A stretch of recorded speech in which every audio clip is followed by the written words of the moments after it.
Welcome back, Better Agents. In this video, we're going to be breaking down 6 outdated marketing tactics that you should stop doing immediately in your insurance agency. Now, of course, it's not enough for us just to tell you what's not working, so if you stick around to the end of this video, help the YouTube algorithm out just a touch by liking this video. We're going to be breaking down the tactics that we are seeing that are working in independent agencies across the country. Now, of course, it's likely I'm going to be mentioning tactics here today that there's going to be somebody watching this video and you're a contrarian to a contrarian and you're going to say, Nick, that tactic works. I wrote $20 billion in premium with it just last month. And if that's you, fantastic. I'm not talking to you. I'm talking to the 99% of people who are still doing these tactics and they're doing it with frustration. They're not getting anywhere. So if I mention something and you're saying that's how you operate, that's how you grow, fantastic. It's not absolute for every single person in the world, but it's applicable to the independent agents that are saying, yes,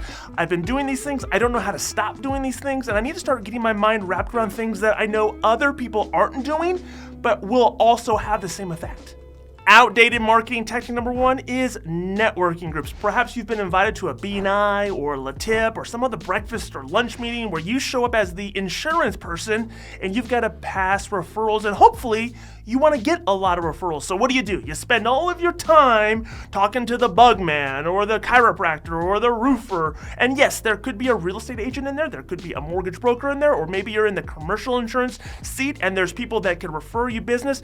It's not like all of these groups are bad, but if your group is under 50 people, if they're not active, then perhaps you shouldn't be spending your time there. You shouldn't be dropping $2,000 or $3,000 or $4,000 and your time to make this group a thing. Networking groups can be awesome, but it's forced referrals. You're not really building relationships a lot of times with the people, and they're not referring you just because you're great. They're just referring you because you're in the group. If you've ever been a part of a networking group, this is how they usually operate. If you leave that and somebody else comes in the insurance spot, they're going to start referring that person. And so it doesn't build these long-standing relationships with real centers of influence. They're going to actively refer you. Outdated marketing tactic number 2 is direct mail. Can you believe in the year 2022 people are still doing direct mail? And I get it. I'm not this person who hates direct mail. I just think it's really ineffective. And if it was a lot cheaper to do, I can see it as being something that I might recommend or might do myself. But direct mail is hard to do. It costs a lot of money. And you're not really getting in front of people who have real intent. If you're just spraying and praying and hoping, some fish is gonna bite the line off of whatever you put in the water, that's not an effective marketing strategy. That's just getting lucky. That's timing. That's not what marketing is all about. Direct mail is something that people, when they see, they're looking for bills or they're looking for something that's really, really important, like birthday cards for their kids or something, and the rest of it goes in the trash. Outdated marketing tactic number 3 is buying internet leads. There are still agents today who are buying internet leads. And it's not that I think buying internet leads in and of itself is bad. It's just that I think the business model associated with a lot of these companies that are selling leads, I'm not a fan of that. So if you're not familiar, here's how it works. Company A, the lead company, buys a lead. They'll resell that lead to multiple agents, if not other lead providers. And that lead, that John Doe or Jane Doe that thought they were looking to get more Candy Crush points, so they filled out a form, they have no real intent, they get passed around to everybody, and by the time that lead falls into your lap and you call them, they are pissed. They don't want to talk to you. They definitely don't want to buy insurance from you. So this is something that a lot of people, they've done for a lot of years, and it's really just a volume play. You have to have call centers, you have to have, you have to buy 10,000 leads and put them on a dialer, and just, it's luck of the draw, and maybe you close at 1 or 2%. It's a lot like direct mail, just by phone or by email. So this is an outdated marketing tactic. You should stop doing it immediately and focus on ways to get high intent people into your pipeline, which we're going to be talking about later on in this video. High intent people that want to actually talk to you, actually may want to buy something from you. So stop doing the internet lead game.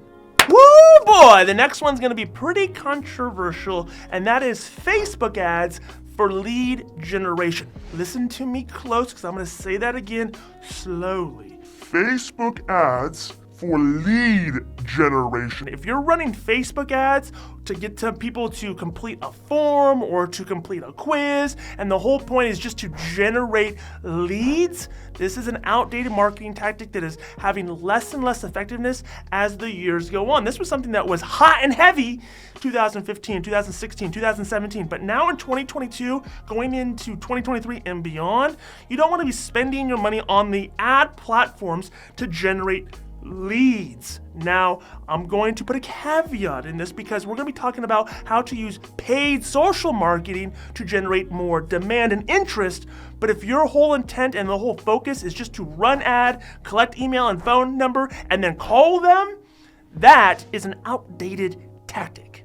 The next outdated tactic is an interesting one because it is something that people will swear by. They will give their firstborn son in sacrifice to this cause, and it's Facebook ads for mortgage lenders, giving mortgage lenders leads for people that want to buy a home in exchange for their referrals. Again, this was a tactic that was very popular, still is pretty popular in the last couple years, but it is something that is less and less effective. You know why? Because the only people attracted to those types of leads are the bottom of the barrel lenders. The good lenders don't want to deal with garbage leads. They have enough on their plate with refinances, with referral business, with new purchases. They definitely don't want to put the processes in place to call your crappy leads. It's a lot like buying leads as an insurance agent. It's no bueno. It's no good. There's no real intent.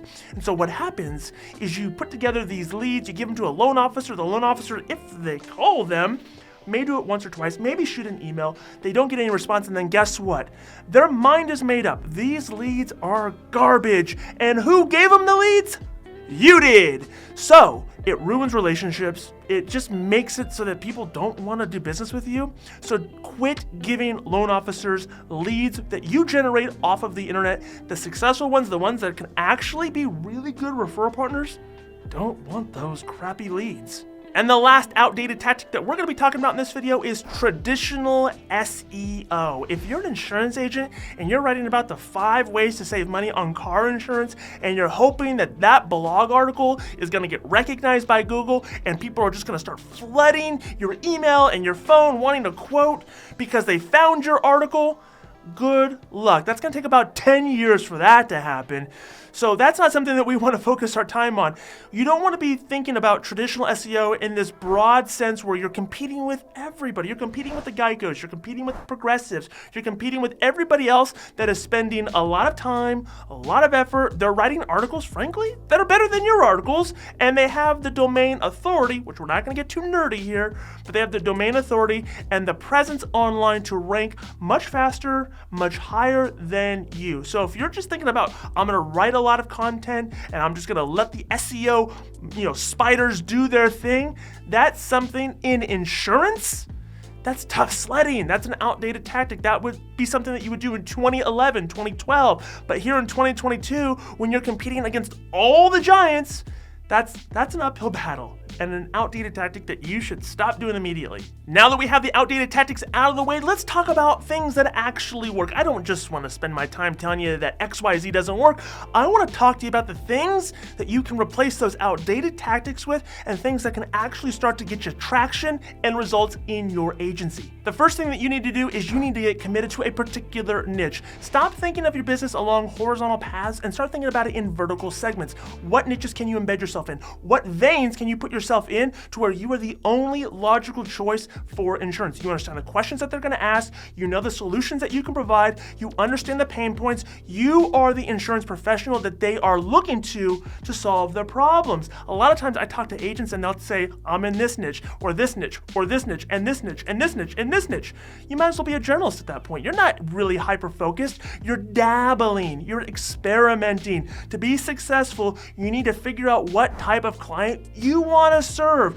What are they like demographically? What are they like in the way that they think? Where do they hang out? How do they behave? You need to think about this along the lines of a psychographic, not just a demographic, and then you need to figure out how you can make yourself just something that nobody else can compete with because you are the only logical choice. If you want to stop dealing with outdated tactics and you want to start getting in the realm of strategy and success, then you need to start bringing the focus in to the clients that you want to serve. Now, once you have the niche figured out, this is where you can get your hands dirty and you can start doing some content marketing, making content that the audience that you've chosen, that you understand, that you're going to serve, the content that they are going to be looking for to solve their problems. And unlike the outdated tactics of just writing SEO blogs and articles and hoping that they rank, now you're actually solving real problems and you're giving people the information that when they know the information, they're more likely to want to do business with you. So this can take a lot of various forms. You could be doing YouTube videos like this. This is our platform. This is how I communicate,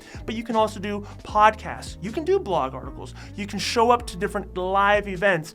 The point is you want to create content that your chosen niche, your audience, the people that you want to work with, that they're going to be looking towards when they're trying to solve problems. But it's not enough just to rely on that content marketing strategy. You have to have a real distribution strategy in place as well. This is where I like paid social ads to distribute the content. It's not just creating Facebook ads or Google ads or LinkedIn ads where it's just, asking for leads or asking for people to want to come into your funnel so that they can do business with you. This is actually taking the articles that are valuable, that are educational, that are providing content that your audience wants, and it's just using the power of the machine, of the ad networks to push it out. So you can target people, whether they're contractors, whether they are people in the medical field, whether they're in transportation. All of these people are on the internet, and you can find these people when you understand their interests, when you understand who they are. You can get your content into that audience. So instead of just writing an article and waiting 10 years for it to get to the top of Google, now you're taking the content that you make and you're putting it in the machine and you're paying to play to get that out into distribution. You can send it to email lists, you can send it to whomever, but paid social ads on the content that you're making that is useful, that is valuable, that builds demand for you and your services, that's the winning strategy. The next tactic or strategy is timeless, and that is developing real relationships with centers of influence, people who are actually going to be sending you referrals on an ongoing basis, and they're interested in helping you grow your business. And this is different than the outdated marketing tactic of going to a B&I breakfast or a Le Tip lunch or some networking referral group, because these are people that you have a relationship with, people that are actually trying to help you grow the agency. And you do this by showing up to their events, by embedding yourself in their trade association. So whether it's the Roofers Association or the Healthcare Professional Association or the HOA, or even if it's working with mortgage referral partners, which is still a very popular thing. And if you haven't watched it yet, down in the description below, I'm going to put a video that we made some time back. It's going to show you how to locate, recruit, and build a relationship with these lenders in more unique ways. So make sure you check that video out after you watch this video. Now, the last tactic that I would encourage you to do is to do PPC or pay per click for your niche. Now, this is different than just running ads for auto and home insurance. Again, you want to be very niche specific.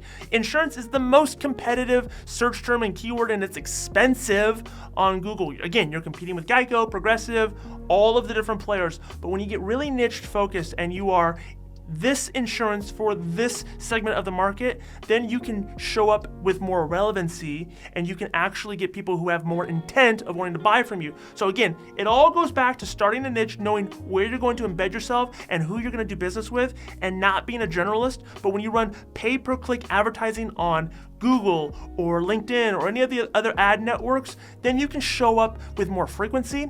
You can show up to people who are looking to buy, and you're not competing in a very expensive auction with everybody else. Thank you so much for watching this video. If you have any questions about any of the tactics that we talked about, you want more clarity, more insight, or even if you just want to argue with me and tell me what an idiot I am, then comment down below. I'd love to engage with you in civil discourse, have a conversation with you, learn a little bit more about what it is that you're trying to accomplish so that you can have greater agency success.